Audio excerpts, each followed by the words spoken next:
Pension scheme প্রত্যয় নিয়ে শেষ পর্যন্ত আওয়ামী লীগ সাধারণ সম্পাদকের সাথেই বৈঠকে আশার আলো দেখছেন আন্দোলনরত শিক্ষকরা।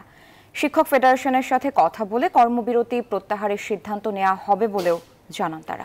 বৈঠকে শিক্ষকদের সাথে ভুল বোঝাবুঝির অবসান হয়েছে বলে জানান আওয়ামী লীগ সাধারণ সম্পাদক ওবায়দুল কাদের।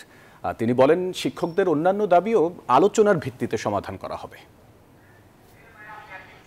সর্বজনীন পেনশন স্কিম প্রত্যয় বাতিল, স্বতন্ত্র বেতন স্কেল ও সুপার গ্রেড চালু সহ ৩ দফা দাবিতে প্রায় ২ সপ্তাহ ধরে কর্মবিরতিতে পাবলিক বিশ্ববিদ্যালয়ের শিক্ষক কর্মচারীরা। আন্দোলনের মাঝপথে তাদের প্রতি গুরুত্ব না দেওয়ার অভিযোগ তুলেছিলেন শিক্ষক নেতারা। এমন বাস্তবতায় শিক্ষকদের সাথে শনিবার দুপুরে বৈঠকে বসেন আওয়ামী লীগ সাধারণ সম্পাদক ওবায়দুল কাদের। প্রধানমন্ত্রীর শিক্ষা উপদেষ্টা ও শিক্ষা প্রতিমন্ত্রী সহ আওয়ামী লীগ নেতারাও এ সময় উপস্থিত ছিলেন।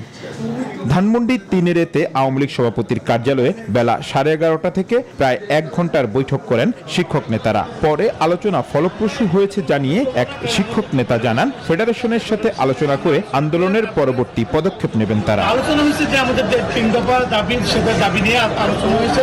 তো আমরা সেটা আমাদের শিক্ষক সংসদ ফেডারেশন আছে, ফেডারেশন নিয়ে কথা বলে তারপর আপনাদের সাথে আমরা কথা বলবো। স্যার, আপনাদের দাবি তো সরকারের কাছে, আপনারা রাজনৈতিক দলের কার্যালয়ে আসলেন কেন? রাজনৈতিক আওয়ামী লীগের সাধারণ সম্পাদক, উনি একজন জাতীয় নেতা, উনি একজন সরকার সদস্য, প্রধানমন্ত্রীর নির্দেশে উনি এসেছে, উনি বলছেন।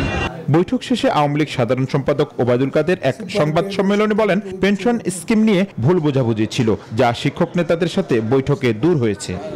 এটাই সত্য যে সবার পেনশন স্কিমে অন্তর্ভুক্ত করার তারিখ হচ্ছে 1 জুলাই 2025। এটা তাদেরকে আমরা পরিষ্কারভাবে বলেছি। শিক্ষকদের অন্যান্য দাবি আলোচনার ভিত্তিতে পর্যায়ক্রমে বাস্তবায়ন করা হবে বলেও জানান আওয়ামী লীগ সাধারণ সম্পাদক। আলাপ আলোচনার ভিত্তিতে আশা করি সকল সমস্যার অচিরেই সমাধান হবে। জয়দেব দাস, নিউজ 24, ঢাকা।